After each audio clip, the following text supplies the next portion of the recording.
We'll stay with this now and speak to SABC News correspondent Leon Ssenyange, who joins us live now. Leon, thank you so much for your time this afternoon. According to the presidency here, the two heads of state had fruitful discussions on bilateral relations. What else do we know?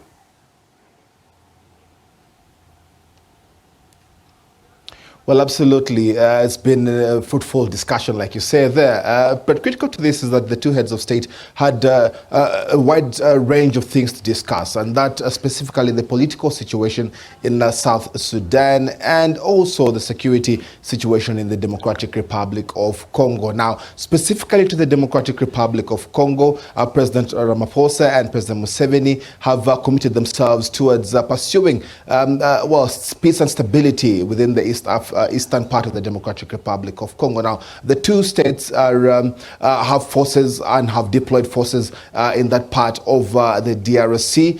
Uganda, having started the Operation Shuja in 2021 in November, they've had success fighting the Allied Democratic Forces. And of course, South Africa, along with the SADC mission in the Democratic Republic of Congo, announced they will be deploying approximately 2,900 forces to fight the M23. So definitely that remains a very critical matter for the Great Lakes region and peace in itself in those areas to achieve. And this, of course, is the commitment that the two heads of state have tried to pursue. The other, of course, is the South Sudan situation, the revitalized agreement on the resolution of conflict. South Sudan heads into a general election later this year, and President Cyril Ramaphosa will be heading to South Sudan from Uganda, of course, to discuss the matters of how that will go under the creation of a conducive condition for the electoral process that will be going on in South Sudan.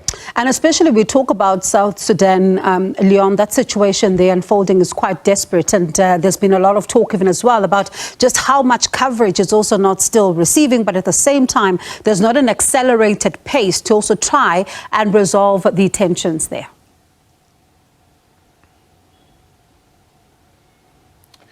Yes, it's indeed been one of those situations within the region itself that has not really taken quite an amount of steps go forward in terms of arrival at the resolution of the conflict that exists therein.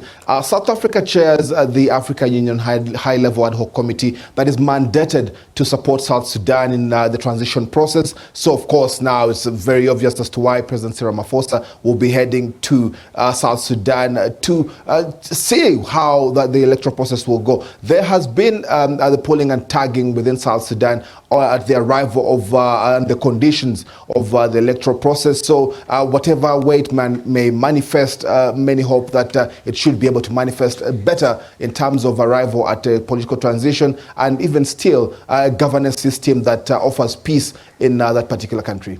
And we still stay with, South Sudan, for example. Now we just received a statement from the presidency that the president has arrived in South Sudan on a working visit, and he's going to be getting a briefing there from President Salva Kiir and other stakeholders on the status, particularly on the implementation of this revitalized agreement on the resolution of the conflict in that republic. A lot of people are probably looking at this particular development to see whether or not it will actually translate into some kind of reprieve or difference on the ground.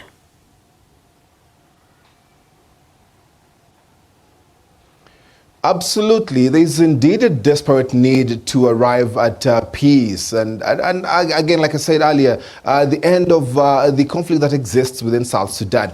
President Salva Kiir has been in office for quite some time, had promised an election therein, and now here it is for this year. But so many things around that particular election are still not yet resolved. The opposition parties or parties therein seem to feel that the differences have not yet been ironed out. So there's positivity, possibly, that with the arrival of President Cyril Ramaphosa, the discussions could extend further to what can be done to calm the storm that exists within South Sudan. But the potential for the election to go smoothly, there still exists. And even still, the discussion with President Museveni, who has had a very deep hand in the existence and, of course, the processes within South Sudan, could probably help in arrival at peace and a process that many would feel should be a genuine one and one that would lead to a state of governance within South Sudan and possibly peace and stability for the future.